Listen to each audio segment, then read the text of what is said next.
దీపకు food ఆర్డర్కి సంబంధించిన mail రావడంతో అది చూసి చదవమని మేనేజర్ని అడుగుతుంది. మీకు నా మీద నమ్మకం లేదు కదా, మీరే చదువుకోండి అని కోపంగా మేనేజర్ అక్కడి నుంచి వెళ్ళిపోతాడు. దాంతో కార్తీక్ చెప్పిన మాటలు గుర్తొచ్చి ఫోన్లో యాప్ ఓపెన్ చేసి తెలుగులో మార్చేస్తుంది దీప. ఇదంతా దొంగచాటుగా చూసిన జ్యోత్స్న ఏం చేస్తున్నా 5th క్లాస్ అని వెటకారంగా అంటుంది. పోయి పని చూసుకోవే కల్తీదానా అని దీప కూడా రివర్స్లో కౌంటర్ వేస్తుంది. రెస్టారెంట్లో ఫుడ్ కల్తీ చేయించింది నువ్వే కదా, అప్పుడు నువ్వు కల్తీదానివే కదా అని అంటూ ఉంటుంది.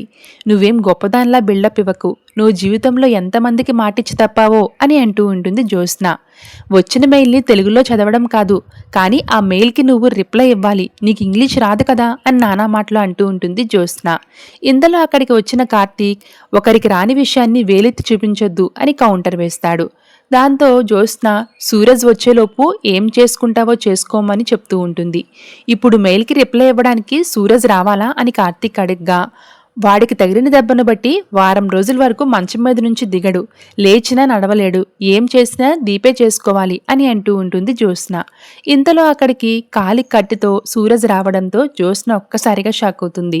హీరో లెవెల్లో ఫైట్ చేసి పెద్ద మేడం గారిని కాపాడారని పెద్ద సార్ చెప్పారు, నీకు కాలికి గాయమైందని నడవలేవని పెద్ద మేడం గారు చెప్పారు, ఫోన్ చేస్తే లిఫ్ట్ చేయవు, మెసేజ్ చేస్తే రిప్లై ఇవ్వవు అని అంటూ ఉంటాడు కార్తీక్. కొన్ని కారణాల వల్ల మీ కాల్స్కి మెసేజ్లకి రిప్లై ఇవ్వలేకపోయాను అని అంటూ ఉంటాడు సూరజ్. ఇలాంటి పరిస్థితుల్లో ఆఫీస్కి ఎందుకు వచ్చావని కార్తీక్ అడగ్గా, దెబ్బలు తగలడం నాకు పర్సనల్, దీపగారికి హెల్ప్ చేయడం నా ప్రొఫెషన్, నేను పక్కన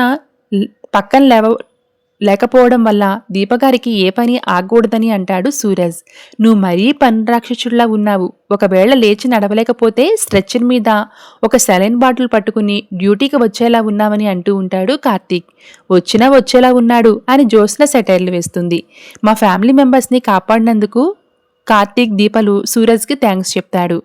నిజానికి ఇక్కడ థ్యాంక్స్ చెప్పాల్సింది పెద్ద మేడం గారు అని కార్తీక్ జ్యోత్స్నకి కౌంటర్ వేస్తాడు.